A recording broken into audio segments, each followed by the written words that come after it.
دنیا میں ایسی کوئی مثال نہیں کہ جہاں کوئی ریاست کسی کے ساتھ ایسا معاہدہ کرے کہ جس میں دوسرے فریق کو بلا کسی محنت یا بلا کسی وجہ کے 20% حصہ دے دیا جائے کسی بھی معاملے کے اندر. یہ ایک ایسا قانون کی تاریخ میں لطیفہ ہے یا معاہدوں کی تاریخ میں لطیفہ ہے جسے نیب نے پاکستان کے ساتھ کیا ہے. اور پھر اس حکومت نے اس براڈ شیٹ کے اوپر جس طریقے سے عمل درآمد کیا، جس تیزی کے ساتھ اس کے فیصلے پر عمل درآمد کرنے کے لیے جو پھرتیاں دکھائیں کہ ابھی ہائی کورٹ کا فیصلہ آیا نہیں تھا، مطلوبہ رقم لندن میں ہائی کمیشن کے آفس کے اندر جمع کرا دی گئی تاکہ اس کے ذریعے یہ یقینی بنایا جا سکے کہ براڈ شیٹ کو یہ پیسہ مل جائے گا.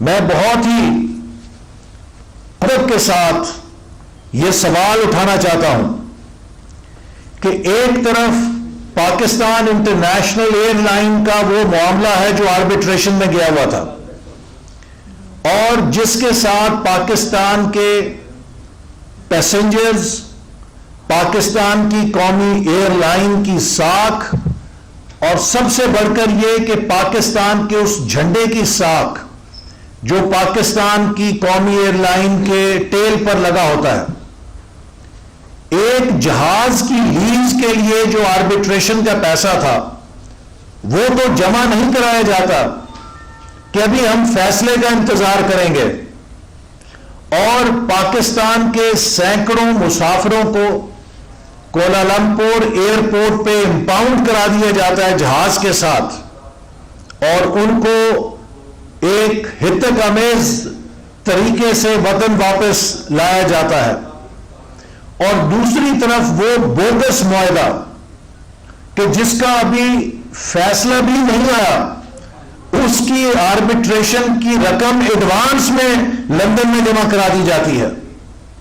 تو آپ ان دونوں کا فرق دیکھ سکتے ہیں کہ جتنی پھرتی براڈ شیٹ کے پیسے لندن پہنچانے میں تھی، کیا حکومت کا فرض نہیں تھا کہ کم از کم اس سے آدھی پھرتی جہاز کی اس پیمنٹ کے بارے میں دکھاتے کہ جس کے ساتھ پاکستانی قوم کا تشخص، پاکستانی قوم کی عزت اور پاکستانی قوم کے مسافروں کا سفر منسلک تھا.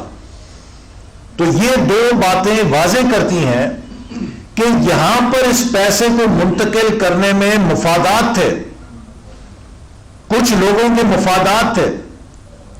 اور اب حالت یہ ہو گئی ہے کہ آج اقوام متحدہ نے اپنے تمام ملازمین کو مراسلہ دنیا بھر میں جاری کر دیا ہے کہ کوئی یو این کا امپلائی کسی پاکستانی ایئر لائن پر سفر نہ کرے چونکہ اس کے پائلٹس کے لائسنس ڈوبیس ہیں، مشکوک ہیں.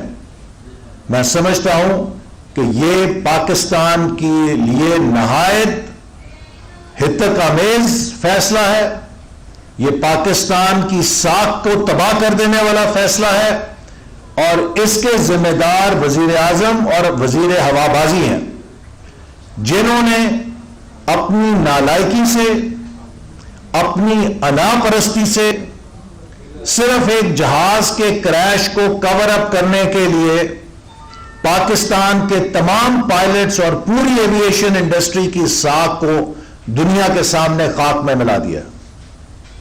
میں مطالبہ کرتا ہوں کہ یو این کے اس فیصلے کے بعد وزیر اعظم اور وزیر ہوابازی کو دونوں کو مستعفی ہو جانا چاہیے.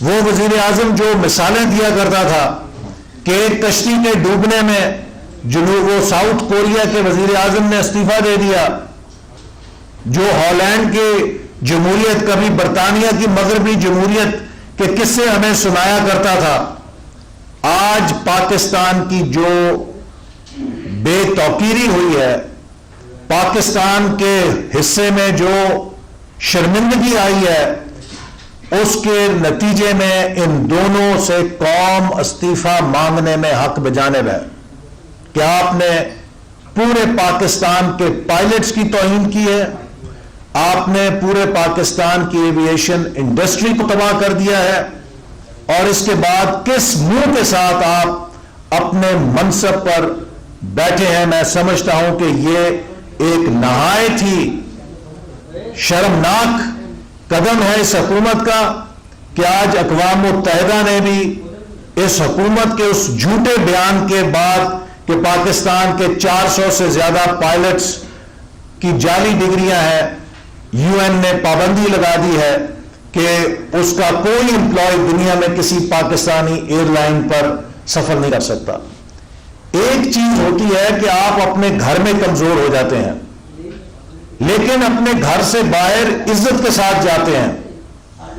آج اس حکومت نے ہمیں اپنے گھر کے اندر بھی کمزور کر دیا ہے، معیشت تباہ کر دی ہے، لیکن دنیا میں بھی ہمارا مذاق بنا دیا ہے۔ آج دنیا میں راہ جاتے لوگ پاکستان کو چپت لگا کے چلے جاتے ہیں، کوئی جہاز پکڑ رہا ہے، کوئی بینک اکاؤنٹ قرق کر رہا ہے۔ ویسے دل تو یہ کرتا ہے کہ ان کے لانے والوں سے یہ سوال ضرور کیا جائے کہ پاکستان نے آپ کا کیا بگاڑا تھا کہ آپ نے پاکستان کو یہ نالائق، یہ ناتجربہ کار مسلط کر کے اس تباہی اور ذلت میں جھونک دیا ہے۔ آج پاکستان کی معیشت کا حجم 350 ارب ڈالر سے زیادہ ہونا تھا، ہم 315 ارب ڈالر پہ چھوڑ کے گئے تھے، بجائے 315 ارب سے 350 ڈالر ہوتی، عمران خان نے اسے 260 ارب ڈالر پہ سکیڑ دیا ہے۔ پاکستان کی معیشت سکڑ گئی ہے، پاکستان کے ٹیکس ریونیوز سکڑ گئے ہیں۔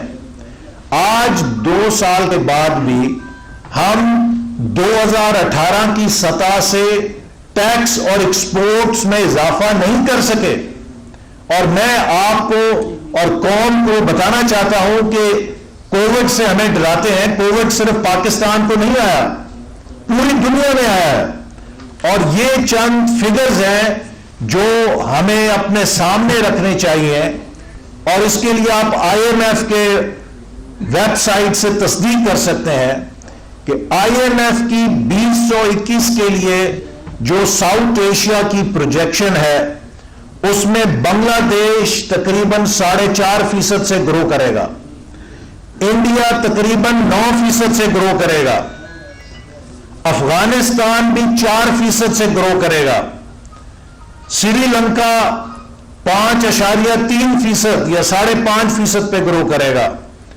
نیپال بھی 2.5% پہ گرو کرے گا، اور پاکستان 1% پہ۔ پاکستان ساؤتھ ایشیا کی سلوئسٹ اکانومی بن گئی ہے، جبکہ ہم نے اسے 2018 میں 5.8% گروتھ پہ چھوڑا تھا۔ ویتنام بھی 7% سے گرو کر رہا ہے۔